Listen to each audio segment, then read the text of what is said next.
সাতক্ষীরায় সদর উপজেলার বাগমারী সড়ক বিলীন হচ্ছে কলকাতার নামে পরিচিত একটি খালের গর্ভে।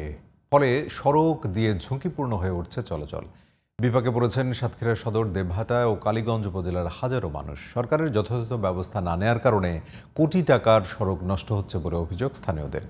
সাতক্ষীরা প্রতিনিধি কামরুল হাসানের তথ্য এবং ছবিতে আরও জানাচ্ছেন সোহেল আহমদ। সাতক্ষীরার কলকাতার খাল নামে পরিচিত এই খালটি একসময় ছিল ভারতের পশ্চিমবঙ্গের সাথে জলপথে যোগাযোগের অন্যতম মাধ্যম। খালের দুই পাশ দিয়ে গেছে সদর উপজেলা ও দেবহাটা উপজেলার সংযোগ সড়ক। সদর উপজেলার বাগমারীর সড়কের অর্ধেকের বেশি খালের পানিতে ভাঙতে শুরু করেছে। সড়কের বাকি অংশও যে কোনো মুহূর্তে খালের গর্ভে বিলীন হওয়ার শঙ্কা দেখা দিয়েছে।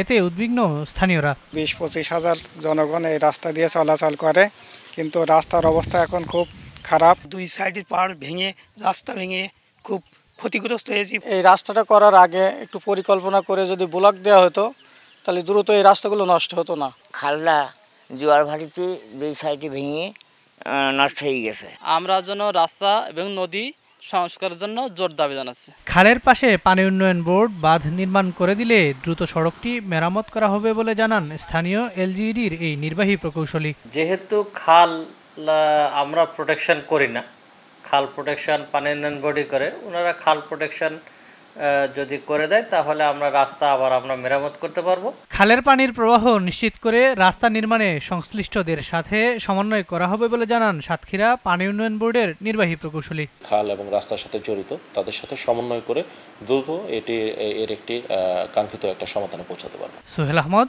GTV news.